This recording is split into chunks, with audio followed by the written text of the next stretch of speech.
Federal law enforcement officers use a variety of different types of ammunition, depending on their need and purpose. During the 1980s, law enforcement agencies began a rapid transition from revolvers to semi-automatic pistols. As a result, many agencies discovered they needed a cartridge with more power than the standard 9mm bullet. In 1990, the Olin Winchester and Smith & Wesson corporations answered the call with the development of a .40 caliber cartridge that was more powerful than the 9mm cartridge and had improved ballistics. Designed for use in medium-frame semi-automatic pistols, the .40 caliber cartridge has proven to be both versatile and reliable for law enforcement use. The Immigration and Naturalization Service, after study and consideration, has committed to use the newly developed .40 caliber cartridge as its duty round. Many other agencies, such as the National Marine Fishery Service and the General Services Administration, also use this ammunition.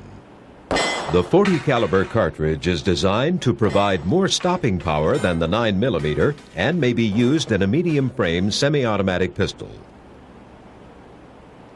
This, for example, is a large-frame .40 caliber Beretta 96D Brigadier pistol, which is standard issue to the Immigration and Naturalization Service. This .40 caliber bullet is controlled expansion ammunition. By shooting this jacketed hollow point bullet into a block of ballistic gelatin, we can show how the bullet expands. This gelatin block will demonstrate the effect the 155 grain bullet has on the human body.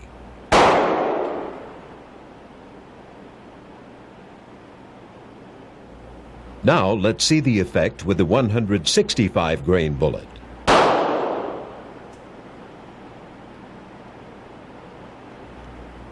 Finally, the 180 grain projectile.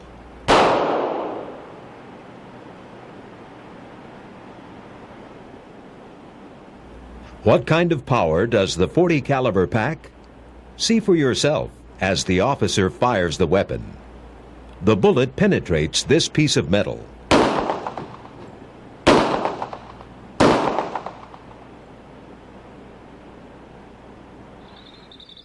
The weapon with the .40 caliber ammunition has good range.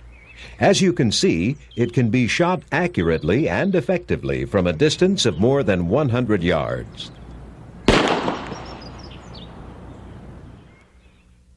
Three bullet weights are currently available: the 155 grain, the 165 grain, and the 180 grain. The 155 grain bullet, for example, has a velocity in excess of 950 feet per second at a range of 100 yards. It delivers over 300 foot-pounds of energy. Another example, the 180 grain hollow point bullet shot into ballistic gelatin simulating human tissue with heavy clothing, penetrates 13 inches. The bullet expands to nearly 7/10 of an inch in diameter, while retaining 99.9% of its weight. This is what happens when the ammunition is fired from a range of 10 yards at a car door. In this case, our officers use the 155 grain bullet. From the same range, this is the effect of the 165 grain bullet. Now, the 180 grain bullet.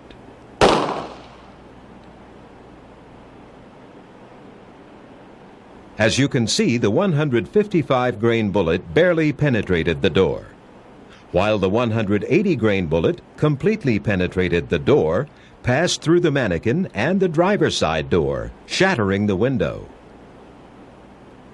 Remember, some car doors have a reinforced steel guard rail.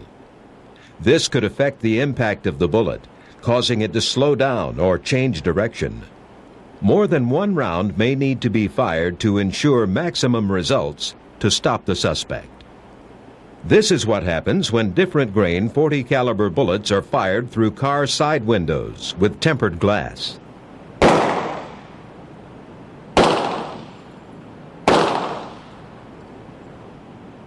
Now the effects of shooting through a car windshield using the 3 different grain bullets.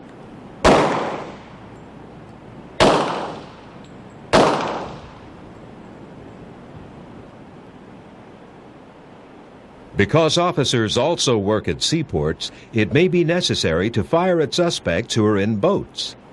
This is what the .40 caliber bullets do when fired at a fiberglass boat hull.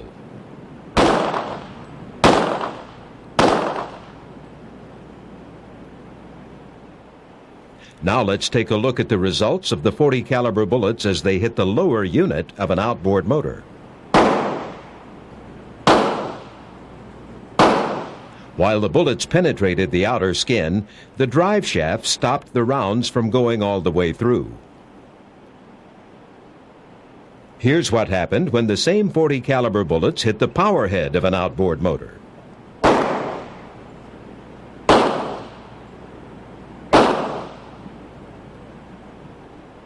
As you can see, the damage varies.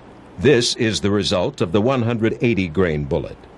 Here is the damage caused by the 165 grain bullet, and finally, the 155 grain bullet. While the bullets penetrated the engine block, not one went all the way through.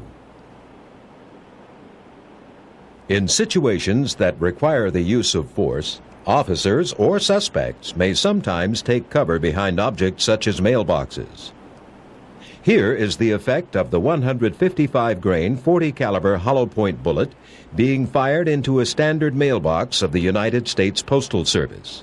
It may or may not penetrate and exit the mailbox.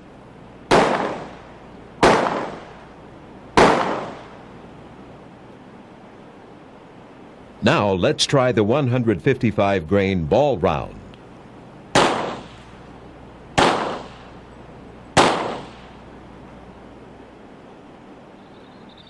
Officers also work at airports.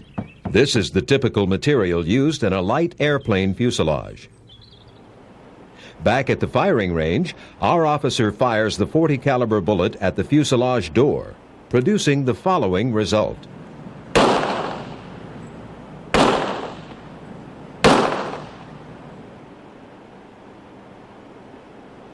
Here's what happens when the .40 caliber bullet is shot through the plane's plexiglass window.